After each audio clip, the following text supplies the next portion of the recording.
فَأَتَتْ بِهِ قَوْمَهَا تَحْمِلُهُ،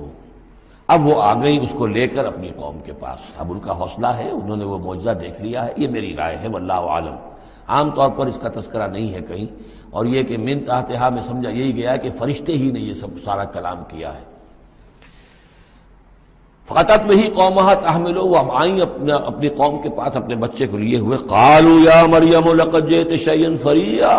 اب انہوں نے اے مریم یہ تو تم بڑا طوفان چڑھ لائی ہو، یہ کیا کر لائی ہو، یہ تمہارے ہاں تمہارے گود میں بچہ ہے، یہ کس کا بچہ ہے؟ یا اخت ہارون، اے ہارون کی بہن،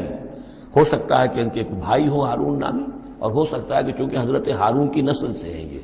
لہذا صرف ان کی طرف ایک نسبت دی ہو کہ تم سوچو کس جد امجد کی تم نسل سے ہو اور تم نے کس قدر یہ گری ہوئی حرکت کی ہے۔ یا اخت ہارون ما کان ابوک امرأ سوء وما کانت امک بغیہ، نہ تو تیرا والد جو ہے وہ کوئی برا انسان تھا اور نہ تیری والدہ جو ہے وہ کوئی بدکار عورت تھی، یہ تم کیا کر لائی ہو؟ فاشارت الیہ، تو حضرت مریم نے اشارہ کر دیا حضرت اس بچے کی طرف، عیسیٰ کی طرف۔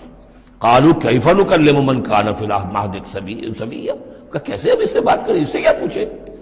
یہ ہمیں کیا بتائے گا، بچہ ہے گھوڑوں میں یا گود کے اندر۔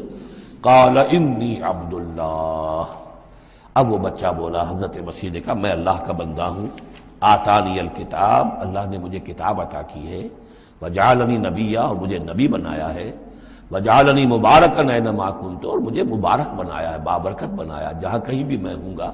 واوصانی بالصلاۃ والزکاۃ ما دمت حیا، اور مجھے تاکید کی ہے اللہ نے زکوٰۃ کی اور نماز کی جب تک میں زندہ رہوں، وبرم بوالدتی، اور میں اپنی والدہ کا فرما بردار ہوں، خدمت گزار ہوں، لم یجعلنی جبارا شقیا، اللہ تعالیٰ نے مجھے زبردست اور سخت تندخو نہیں بنایا ہے، والسلام علیہ، اور سلام ہے مجھ پر یوم ولدت، جس دن کہ مجھے جنا گیا، میری ولادت ہوئی، و یوم اموت، جس دن کہ میں مروں گا، و یوم ابعث حیا، اور جس دن کہ مجھے اٹھایا جائے گا زندہ۔